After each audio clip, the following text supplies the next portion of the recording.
নমস্কাৰ ৰাইজ, মোৰ নাম সুপৰ্ণা আৰু আজি মই আদৰণি জনাইছোঁ আপোনাক মোৰ প্ৰথমটি ব্লগলৈ। আজি 13 আগষ্ট 2021 আৰু আজি মোৰ ভণ্টিৰ 17th বাৰ্থডে। যিহেতু তাইৰ বাৰ্থডে, চ' আমি প্লেন কৰিছোঁ যে আমি তাইক এটা স্পেচিয়েল লাঞ্চ অফাৰ কৰিম। চ' আপোনালোকে চাই থাকক, মই দেখুৱাম কেনেদৰে আৰু কি বনাম।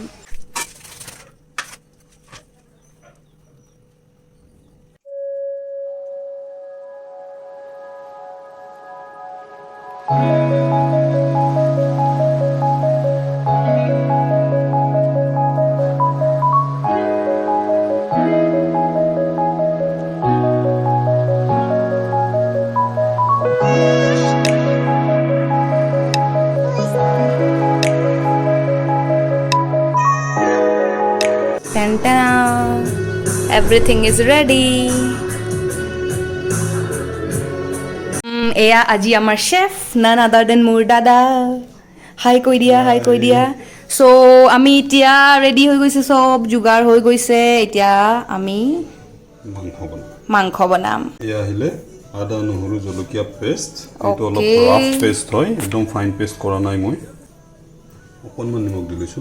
মিঠাতেল মাংসটো ঢিলা কৰাত হেল্প কৰে। 5 মিনিট এইটো থৈ দিব লাগিব তুমি। মিহি কৰিব নালাগে, এনেকৈ জাষ্ট হোটেলৰ ভাষাত এইটো কয় জুলিয়ান কাট। পিঁয়াজ ইজ ৰেডি। এতিয়া আমি কাটিম আলু। মিডিয়াম চাইজৰ আলু লৈছোঁ, বেছি ডাঙৰ আলু লোৱা নাই। 4 পিচ কৰি দিম মাত্ৰ। ঠিক আছে। আলু মেইন মানে ন? আলু মেইন নহয় মানে অসমীয়াৰ কাৰণে আলু মেইন। অসমীয়া মানুহৰ কাৰণে আলু মেইন।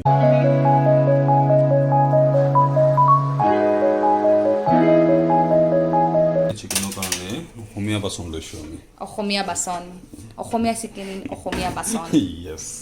অ'কে। চ' এতিয়া অকণমান এইটো এতিয়া আমি এইটো গৰম হ'বলৈ দি দিছোঁ। চচপেন গৰম হ'লে আমি তাতে দিম তেল।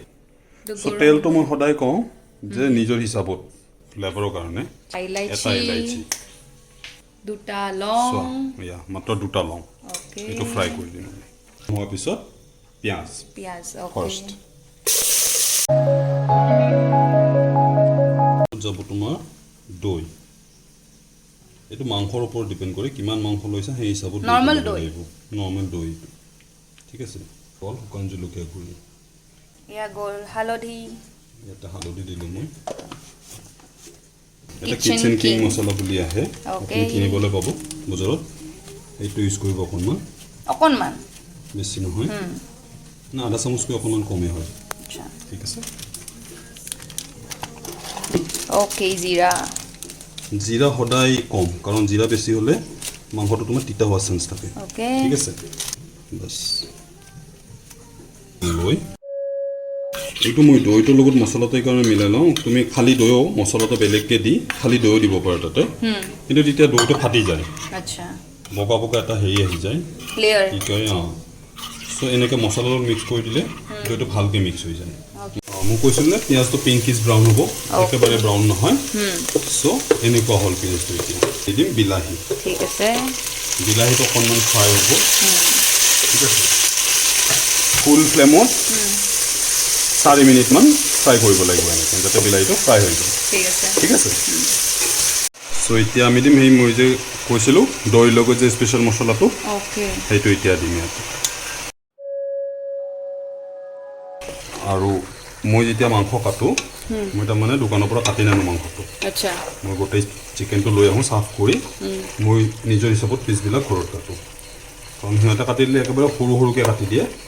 চ' মই যেতিয়ালৈ মাংস বনাওঁ, মাংসৰ পিচ নাথাকে, চব ভাঙি চিঙি গুৰি হৈ যায়। কালাৰো আহি গ'ল ধুনীয়া। চোৱা, মাংসটো সিজিলেও এতিয়া আমি অসমীয়া হিচাপে যেতিয়া কি বস্তু হৈ আছে, পানী হিচাপত যিমান জল ৰাখিব আপোনাৰ ইচ্ছা, সেই হিচাপত পানীটো দি দিব। ঠিক আছে। পানীটো দি দিলোঁ, ফুল ফ্লেম। এতিয়া মাংস অলমষ্ট ৰেডি। মই আৰু এবাৰ লাৰি দিওঁ। চ' এয়া তোমাৰ মাংস আৰু মাংসৰ জোল ৰেডি। লাষ্ট ইনগ্ৰিডিয়েণ্ট দিব আছে, সেইটো হ'ল আমাৰ মৰমৰ ধনিয়া পাত। Finishing touch. এইটো হ'ল ফিনিচিং টাচ। যিয়ে নকওঁ, আমাৰ অসমীয়া খানাত ধনিয়া নহ'লে পিছত দিগদাৰ হয়নে নহয়? ধনিয়াৰ গোন্ধটো আমাক লাগেই লাগে। এতিয়া মই গেছটো অফ কৰি দিম হা Okay, chicken is মাংস ready. done. Your birthday special meal. Wow, meal. Tan tan. Taste কৰা কোৱা আমাক কেনেকুৱা হৈছে টিকলি বৰ ধুনীয়া আছে Really? তো এইটো চিকেন হয় এণ্ড এইটো হ'ল pulao dish is white rice এইটো চেলাড হয় এণ্ড এইটো নেমু most popular leg piece so' as is birthday special তাই লেগ পিচটো লৈ গ'ল আমি নাপাম নাইচ কাৰণ এটা মুৰ্গী দুখনে ভৰি থাকে আৰু আমাৰ স্পেচিয়েল গেষ্ট ৱেইট কৰি আছে that is Scooby he is ৱেইটিং হাৰ্ডিডাল কেতিয়া পাব